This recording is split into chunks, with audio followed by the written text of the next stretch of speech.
Shalom, shalom, peuple du Seigneur Jésus-Christ, shalom, habitants de toute la terre. Notre Seigneur Jésus-Christ nous aime tellement. Il nous aime tellement, il nous aime tellement. Il n'y a pas le mot sur terre pour qualifier son amour envers nous. Il s'est sacrifié au Calvaire à Golgotha pour manifester son amour en faisant alliance de sang avec nous. Il nous a dit il nous demande de nous juger nous-mêmes, de nous poser des questions nous-mêmes. Est-ce que nous sommes dignes de lui? Est-ce que nous sommes dignes de parler de lui? Est-ce que nous sommes dignes de prononcer son nom dans nos bouches? Est-ce que nos bouches sont propres? Est-ce que nous sommes propres? La propreté ici que Jésus nous parle, c'est l'amour. Parce que au temps des 12 disciples, Pierre, Jean, Jacques et autres, il a lavé les pieds de ses disciples. Pour nous montrer ici, pour manifester ici l'amour, pour nous dire ici que lui, il nous a lavé les pieds pour nous sanctifier. Il nous dit de nous aimer comme lui nous a aimés. Nous laver les pieds les uns les autres ici spirituellement, c'est nous aimer, c'est-à-dire nous supporter, nous accompagner, nous rappeler la parole de Dieu. C'est ça, laver les pieds les uns les autres. C'est-à-dire prier pour les autres, évangéliser pour les autres, nous supporter les uns les autres, nous aimer. Ici, c'est l'amour. Laver les pieds des disciples ici, nous laver les pieds, nous, c'est l'amour. Parce que la sanctification, la propreté que Dieu parle ici, c'est l'amour. La propreté de notre bouche, c'est l'amour. Moi-même que je vous parle, je demande à Dieu de me donner un esprit d'amour, un esprit d'aimer, un esprit de l'aimer et d'aimer le prochain, un esprit de le craindre, un esprit de l'obéir. Parce que quand on aime le Seigneur Jésus, quand on l'obéit, quand on le craint, à partir de l'amour du Seigneur Jésus et de Dieu, on aime son prochain. Vraiment, quand Dieu nous parle de l'amour, c'est parce qu'il connaît que nous sommes des hommes. Nous tombons vite. Moi-même, quand je vous parle, tellement c'est un témoignage, parce que ce sont nos témoignages que nous disons ici que le Seigneur Jésus est vivant. Tellement j'étais dans l'amour, j'aimais tellement mes petits-enfants dans l'amour charnel. Quand je suis venue en Christ, Dieu me sépare de cet amour charnel. Quand je parle ici de l'amour charnel, c'est quoi? C'est que j'ai laissé mes petits-enfants faire tout ce qu'ils voulaient. Quand ils venaient chez moi, c'était le paradis ici chez moi, chez mamie. Chez mamie, on a le droit. Chez mamie, mamie nous amène au pizzeria. Chez mamie, mamie nous amène au McDo. Chez mamie, mamie nous amène au kitchen. Chez mamie, nous avons des bonbons. Chez mamie. Là, moi, je croyais que je les aimais. Je ne les aimais pas. C'est vraiment dommage que nous croyons aimer dans la chair. Pourtant, nous périssons. Le mot ici, gâter les enfants là, nous périssons nos enfants, nos petits-enfants. Aujourd'hui, Dieu m'a séparé de cet amour charnel. Je n'arrive même plus à supporter mes petits-enfants. Alors que c'est moi qui les ai pourris. Hein. Moi-même, je n'arrive pas à les supporter. Alors que quand leur mère me disait, maman, toi tu crois que là tu aimes les enfants, pourtant tu es en train de les pourrir. Quand ils viennent chez toi, là, ils rentrent à la maison, ils sont en train de dire, moi je vais rentrer chez mamie. Parce que chez mamie là-bas, on a le droit d'ouvrir le frigo quand on veut, on prend ce qu'on a envie de prendre, on mange tout ce qu'il y a dans le frigo là-bas, et ben, mamie nous dit, si c'est fini là, c'est fini. Ah non, ça c'était pas de l'amour. C'est, je périssais mes enfants, mes petits-enfants. En fait, je le pourrissais. Je le pourrissais. Ah, aujourd'hui, Dieu me reprend. Il me dit, ces enfants-là, les aimer, ce n'est pas de les laisser faire ce qu'ils ont envie de faire. Les aimer, c'est de les reprendre. De leur dire, non, on n'ouvre pas le frigo de mamie, parce qu'il faut demander d'abord à mamie. C'est mamie qui a le droit d'ouvrir le frigo, de prendre quelque chose pour vous donner. C'est mamie qui a le droit de vous donner quelque chose. Il faut tous demander. J'ai pourri mes petits-enfants et aujourd'hui, je n'arrive même plus à les supporter. Vous voyez comment Dieu est merveilleux. Pourquoi Dieu me reprend? Parce qu'il veut que je corrige mes petits-enfants. Et là, je suis là à crier. Maintenant, quand ils viennent ici, hey, je demande au Seigneur de me donner la sagesse, de me donner une sagesse, de me donner une paix. Parce que, puisque je les ai déjà habitués à aller dans le frigo, prendre ce qu'ils veulent prendre, à prendre tout ce qu'il y a à manger, ou même à faire leurs bêtises, je les permettais. Je disais même que s'ils sont chez moi, c'est pour se reposer. Ah non!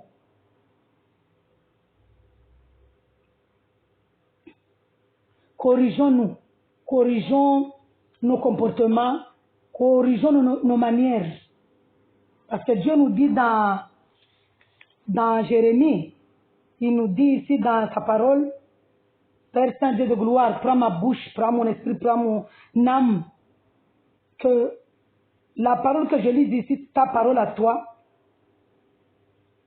nous corrige, Seigneur, que nous puissions la mettre en pratique. Donne-nous un esprit de te craindre, de t'obéir, pour pouvoir obéir ta parole. Parce que la parole de Dieu, c'est Dieu lui-même. Alléluia. Gloire au Seigneur Jésus-Christ. Je vais lire une parole dans Jérémie.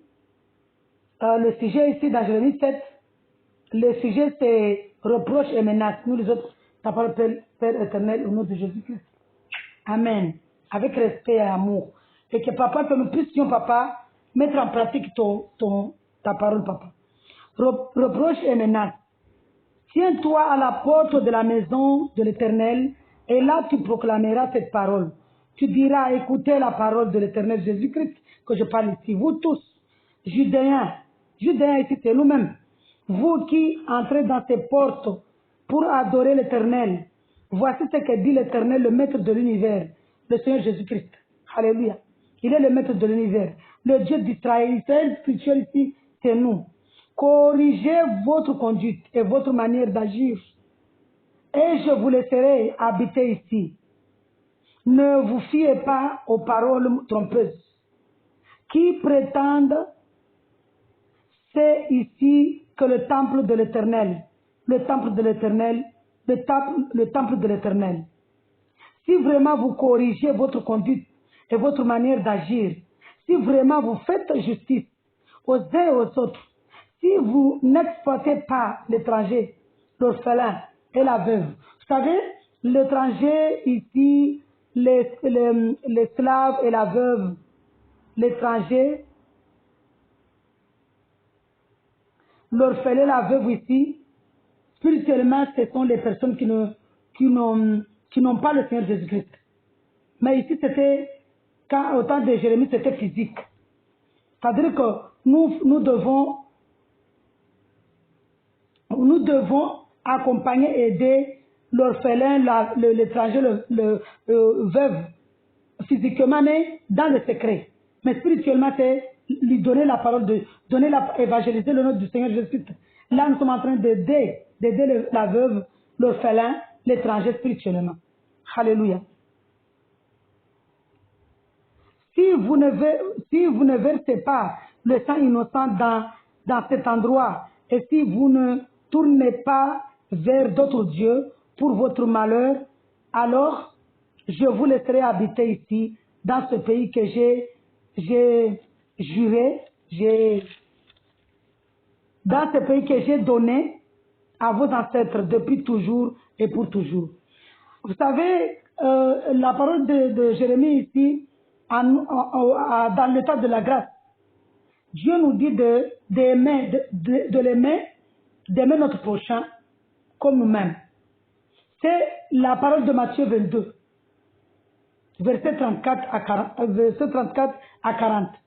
Quand Dieu nous donne le commandement de l'amour, c'est ça qu'il nous demande ici. Si nous avons ce commandement de l'amour, Dieu va nous ramener à la vie éternelle, au royaume. Parce que la vie, c'est le pays où il a donné à nos ancêtres. Spirituellement, c'est le paradis que Dieu nous parle. Le pays où coule le lait et le miel, Cana là, qu'il avait promis aux Hébreux, c'est nous-mêmes. Pour nous, spirituellement, c'est le royaume des cieux, de Dieu, le paradis, la nouvelle Jérusalem céleste. Là où notre âme ira après notre mort physique. Parce qu'il y a deux morts, hein? Il y a deux morts. Il y a la mort spirituelle, il y a la mort physique. Nous voyons ici. Quand on n'a pas le Seigneur Jésus-Christ, on est déjà mort spirituellement, on sent mauvais. Quand le Seigneur Jésus-Christ est venu, il a appelé Lazare. Il a dit que Lazare, la mort de Lazare après 4 jours. Là, Lazare sent mauvais. Il a dit la mort de Lazare, c'est pour la gloire de sa gloire. Donc nous voyons ici que le monde ici, c'est un tombeau. La pierre là qu'il a roulée pour nous ressusciter, c'est ici ce monde ici. Donc vraiment, corrigeons nos manières, corrigeons nos comportements, corrigeons-nous. Parce que nous-mêmes, nous avons des défauts. Moi-même, j'ai un défaut.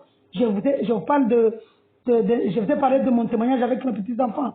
Aujourd'hui, Dieu me reprend. Aujourd'hui, je dois corriger mes petits-enfants, mais c'est difficile. Mais avec le Seigneur Jésus-Christ, rien n'est difficile. Heureusement que le Seigneur Jésus-Christ est vivant. Il est là dans mon corps, dans mon âme, dans mon esprit. Il est là dans ma maison. Il est partout. Il est dans le corps de mes petits-enfants. Il est dans nos marches, dans nos chemins, dans nos plans, dans nos projets, dans nos entreprises. Sinon, j'allais corriger comment ces enfants-là. Sans le Seigneur Jésus-Christ, je ne peux ou je ne pouvais pas. D'ailleurs, est-ce que j'allais même les corriger? Mais aujourd'hui, je les corrige. Je les corrige comment? Je demande au Seigneur, Seigneur, j'ai mal fait, j'ai mal agi, je ne te connaissais pas. Mais aujourd'hui, tu es dans mon âme, dans mon esprit. Tu es au-dedans de moi. Seigneur Jésus-Christ, regarde cette situation-là que j'ai fait. C'est moi-même qui ai pourri mes petits-enfants. Maintenant, je n'arrive pas à les éduquer. Je n'arrive pas à les corriger. Mais je sais que toi, tu peux. Moi, je ne peux pas en tant que chair. Mais toi, Seigneur Jésus-Christ, tu peux. Parce que rien n'est impossible en toi. Tu es vivant, tu es là. Tu as fait beaucoup de merveilles dans ma vie. Alors, voilà mes petits-enfants. Je les dépose entre tes mains. Je les dépose sous tes pieds. Corrige-les, papa. Alors voilà, c'était mon témoignage. Je voulais vraiment qu'on nous corrigions notre comportement, que nous corrigeons notre comportement, notre manière, comment nous agissons. Nous ne devons pas agir sans le Seigneur Jésus-Christ. Il faut toujours que le Seigneur Jésus-Christ soit devant, soit là, préside, soit notre clé d'ouvrir la porte, d'ouvrir une porte. Nous ne pouvons rien faire sans le Seigneur Jésus-Christ. Nous devons toujours lui demander de nous aider, de nous amener, de nous guider, de nous conseiller. Qu'il soit le conseiller de nos enfants, de nos foyers. Alléluia. Qu'il soit le conseiller de nos cœurs, de nos esprits. Parce que sans lui, nous péchons. Sans lui, nous agissons mal. Nous voyons ici, quand je ne connaissais pas le Seigneur, mes enfants disaient que quand on va chez mamie, c'est le paradis. Alors que ce n'était pas le paradis, mais c'était la pourriture. Je les pourrissais, vraiment. Donc, faisons vraiment attention à nos vies. Faisons vraiment attention à nous-mêmes. L'amour ici, la propreté ici, le guide ici, le président. Ici, c'est Jésus-Christ. C'est lui seul qui peut nous donner qui peut nous corriger. C'est lui seul qui peut nous accompagner, qui peut nous conseiller, qui peut nous... parce que quand c'est lui qui nous conseille, nous sommes dans la lumière. Nous sommes dans la paix. Mais quand ce n'est pas lui qui nous conseille, nous sommes dans le péché. Donc vraiment, le Seigneur Jésus qui est vivant, il est là, il est au-dedans de nous, il est partout. Donnons nos vies au Seigneur Jésus pour corriger nos comportements. Parce que moi-même, j'ai eu beaucoup, je vous ai parlé de beaucoup de mes témoignages, mais j'en profite, je vous parle de temps en temps, parce que comme j'avais dit dans mon témoignage que je ne pouvais pas faire mon témoignage dans une seule vidéo, mais je ne pouvais pas faire des détails, mais au fur et à mesure, Dieu me permettra, Dieu me fera grâce que je fasse des témoignages petit à petit pour fortifier, pour vous dire ici comment, quand on n'a pas le Seigneur, on agit vraiment. Et ce comportement, cette manière ne plaît pas au Seigneur. Parce que comment je me comportais avec mes petits-enfants, Dieu il n'était pas content, mais puisque je ne l'avais pas du tout dans ma vie, il m'a laissé faire. Mais aujourd'hui, puisqu'il est dans ma vie, il ne me laisse pas faire. Quand mes enfants vont maintenant ouvrir le frigo, j'attends là-bas le frigo ouvrir, je les vois sur la vitrine, je leur dis non, non, c'est pas comme ça comment on fait. Mais ils disent, mais mamie, quand tu n'avais pas le Seigneur Jésus-Christ, tu nous laissais faire tout ce que nous faisons. Maintenant tu as avec ton Seigneur Jésus-Christ, tu ne laisses pas faire. Vous voyez, même les petits-enfants sachent que quand je n'avais pas Jésus-Christ, je leur laissais faire ce qu'ils voulaient faire. Mais aujourd'hui, avec le Seigneur Jésus-Christ là, ils sont même en colère. Et demain, ils se fâchent. Ils disent, ah toi mamie, tu mets le Seigneur Jésus-Christ partout, même dans le frigo. Même on ne peut pas ouvrir le frigo parce que le Seigneur Jésus-Christ ne veut pas. Je dis non, le Seigneur ne veut pas. Le Seigneur veut votre bien, que vous soyez des enfants polis, respectueux. Et moi, je vous punissais parce que au lieu de vous apprendre la politesse, au lieu de vous apprendre l'obéissance, je vous apprenais la désobéissance. Parce que leur mère n'aime pas que les enfants, que votre maman ne veut pas que vous ouvrez le frigo. Moi, ici, je vous laisse. Ça, c'est pas de l'amour, c'était de la haine. Je n'aimais pas mes petits-enfants. Donc, je leur explique maintenant, aujourd'hui, petit à petit, c'est le Seigneur Jésus-Christ qui ne veut pas qu'on soit dans la désobéissance, parce que lui, il veut notre bien. Il veut que nous allions au paradis. Est-ce que vous ne voulez pas aller au paradis? Ils disent, oui, mais mamie, tu nous laissais faire ce que nous faisons ici. Maintenant, tu nous laisses plus. Mais j'essaie de leur parler gentiment, et Dieu est là. Parce que sans Dieu, je ne pouvais pas. Sans Dieu, je ne peux pas. Donc voilà, c'était pour vous dire que notre manière d'agir sans le Seigneur, sans Dieu, n'est pas une bonne manière. Nous croyons que nous connaissons, quand on n'a pas le Seigneur Jésus-Christ, quand j'étais là-bas, hein, parce que je suis ancien, ex, même pas ex là, c'est fini ça. J'étais là où j'étais dans le musulman, on disait que nos petits-enfants, il y a un proverbe qui disait que c'est comme le caca là de chèvre. C'est un proverbe en notre langue.